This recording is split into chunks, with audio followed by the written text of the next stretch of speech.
فاذكروني أذكركم واشكروا لي ولا تكفرون يا أيها الذين آمنوا استعينوا بالصبر والصلاة إن الله مع الصابرين. Makan sahur jamaah sekalian adalah makan yang penuh dengan keberkahan. Jangan sampai kita tinggalkan. Andai kita lagi kenyang sekalipun, tetaplah makan sahur, meskipun hanya dengan seteguk air.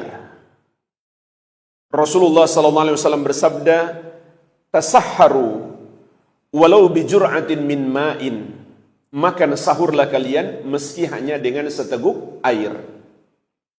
Juga Nabi SAW bersabda, "Tasahharu fa inna fis sahuri barakah." Makan sahurlah kalian karena dalam makan sahur itu ada keberkahan.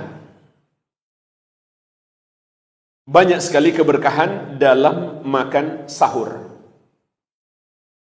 Minimalnya itu adalah ibadah, bukan makan biasa. Dan ittiba kepada Nabi SAW. Oleh karenanya jemaah sekalian, Al-Allamah Ibnu Utsaimin rahimahullah pernah mengingatkan, termasuk sunnah yang agung dalam makan sahur adalah kita hadirkan di hati kita makan ini untuk menaati Allah dan ittiba kepada Nabi SAW. Bukan makan biasa. Begitu pula kita tambahkan niat untuk menyelisihi ahlul kitab. Karena Nabi SAW pernah bersabda, "Faslu ma baina siyamina wa siyami ahlil kitab aklatus sahar." Pembeda antara puasa kita dan puasanya ahlul kitab adalah makan sahur. Jadi hadirkan dalam hati kita untuk menyelisihi mereka. Juga Nabi SAW mengabarkan kepada kita tentang keberkahan makan sahur. Beliau bersabda, "As-sahuru akluhu barakah." Makan sahur itu adalah makan yang penuh berkah. Fala tada'uhu, maka janganlah kamu tinggalkan. Walau an yajra'a ahadukum jur'atan min ma'in, meskipun seorang dari kalian hanya meneguk satu tegukan air. Fa inna Allah azza wa jalla wa malaikatahu yusalluna 'alal mutasahhirin. Karena sesungguhnya Allah dan para malaikatnya bersalawat untuk orang-orang yang makan sahur. Allah bersalawat maknanya Allah mencurahkan rahmatnya dan ampunannya. Malaikat bersalawat kepada kita maknanya malaikat mendoakan ampunan untuk kita. Kapan waktu makan sahur itu? Waktu makan sahur itu dimulai dari pertengahan malam sampai akhir malam, menjelang waktu subuh. Inilah waktu makan sahur. Berarti kalau kita makan sebelum pertengahan malam atau sebelum tidur dengan niat makan sahur, tapi belum masuk pertengahan malam, itu belum masuk waktu sahur. Namun jamaah sekalian, dianjurkan, disunnahkan kita makan menjelang waktu subuh. Sebagaimana dikatakan oleh tabi'in yang mulia Amr bin Maimun rahimahullahu ta'ala, kana ashabu Rasulillah sallallahu alaihi wasallam a'jalan nasi iftaran wa abta'ahum suhura. Para sahabat Nabi sallallahu alaihi wasallam adalah orang-orang yang paling cepat berbuka puasa kalau sudah masuk waktunya dan paling lambat makan sahur. Tepatnya di jam berapa? Maka kita bisa mengukur dari penjelasan Zaid bin Thabit. Sebagaimana diriwayatkan oleh Anas bin Malik radhiyallahu anhu dari sahabat yang mulia Zaid bin Thabit radhiyallahu taala anhu. Beliau mengatakan, tasaharna ma'an Nabi sallallahu alaihi wasallam, thumma qama ila sholati. Kami makan sahur bersama Nabi Muhammad sallallahu alaihi wasallam, kemudian beliau bangkit untuk melakukan sholat. Qultu, aku pun bertanya, yaitu Anas bertanya kepada Zaid bin Thabit, kam kana bainal adzan was sahur? Berapa jarak antara adzan dan sahur? Qala, beliau menjawab, qadru khamsina ayah, seukuran membaca 50 ayat. Al-Allamah Ibnu Utsaimin rahimahullah mengatakan, kurang lebih antara 10 sampai 15 menit. Itulah jarak Nabi sallallahu alaihi wasallam selesai makan sahur dan waktu subuh. Artinya tidak mepet banget ya ke waktu subuh. Kasih jarak paling tidak 10 menit.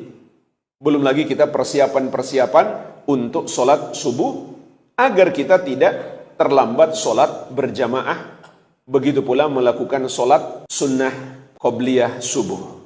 Tetapi jemaah sekalian, ini tidak bermakna di waktu 10 menit tersebut kita sudah nggak boleh makan dan puasa sudah dimulai. Tidak. Puasa itu dimulai apabila masuk waktu subuh. Sebagaimana di surat Al-Baqarah ayat 187 Allah mengatakan, wa kulu washrabu hatta yatabayyana lakumul khaytul abyadu minal khaytil aswadi minal fajar. Makan dan minumlah kalian sampai menjadi jelas benang putih dari benang yang hitam, yaitu terbit fajar. Artinya, andai ada orang terlambat sahur, baru bangun, masih ada 5 menit, tidak mengapa. Dia makan sahur. 1 menit pun masih bisa. Minum air, makan 1 kue, maka tidak mengapa. Nah, pertanyaannya jemaah sekalian, andai dia lagi makan sahur, kemudian terdengar azan, apa yang harus dia lakukan? Lanjut atau stop? Jawabannya tergantung. Kalau dia masih ragu, jangan-jangan muadzin ini kecepatan. Buktinya apa? Baru 1 masjid yang azan, yang lain belum. Jika dia masih ragu, tidak mengapa dia lanjut. Kenapa? Ada kaidah mengatakan, al-aslu baqa makana ala makan. Hukum asal itu tetap sesuai dengan keadaannya. Artinya sampai ada sesuatu yang bisa merubahnya. Atau kaidah juga mengatakan, al-yakin la yazulu bisyak. Keyakinan tidak bisa hilang dengan keraguan. Adanya waktu malam itu kan yakin. Kemudian, apakah sudah masuk waktu subuh? Itu kan belum yakin. Masih keraguan. Maka keraguan ini nggak bisa menghilangkan keyakinan. Sehingga dia boleh untuk terus makan dan minum. Tapi jemaah sekalian, kalau dia sudah yakin, wajib dia segera berhenti. Wajib dia segera berhenti makan sahur. Memang ada hadis Nabi SAW mengatakan, idza sami'a ahadukumun nida wal ina ala yadihi fala yad'hu hatta yaqdiya hajatahu minhu. Apabila seorang dari kalian mendengar azan, sementara bejana masih ada di tangannya, janganlah dia letakkan sampai dia menyelesaikan hajatnya. Artinya selesai dia makan atau minum. Tapi pertama, hadis ini diperselisihkan ulama tentang kesohihannya. Namun, andai sohih sekalipun, sebagaimana dijelaskan oleh Al-Allamah Ibnu Utsaimin rahimahullah, itu dibawa kepada makna dia masih ragu bahwa subuh sudah masuk. Maka tidak mengapa dia selesaikan hajatnya. Tapi kalau dia sudah yakin, nggak boleh dia terus makan dan minum, karena dia akan bertentangan dengan ayat. Ayat mengatakan, makanlah dan minumlah sampai jelas. Berarti sampai yakin. Ini juga dalil. Sampai yakin. Benang putih dari benang yang hitam, maksudnya waktu fajar.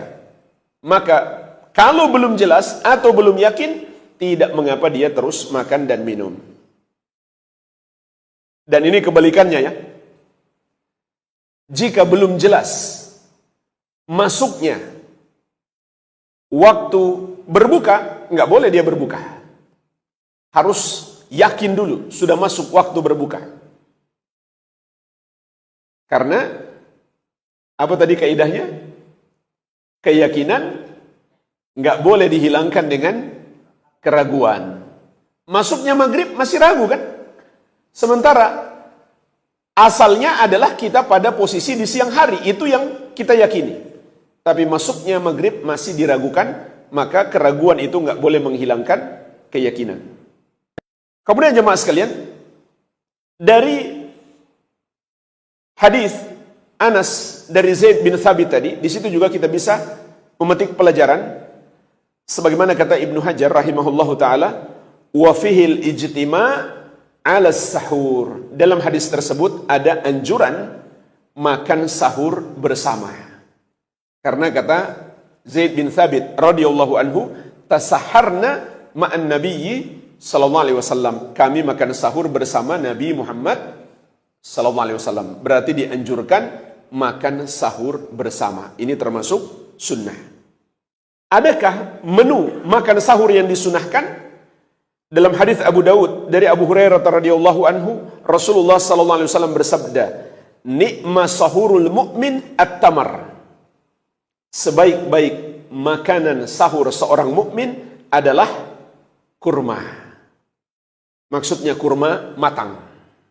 Dan hikmah juga kita mengakhirkan makan sahur agar kita bisa melakukan sholat subuh tidak ketiduran lagi. Kalau kita terlalu jauh jarak sahurnya dengan waktu subuh, khawatirnya kita ketiduran. Baik, ini beberapa sunnah terkait dengan makan sahur.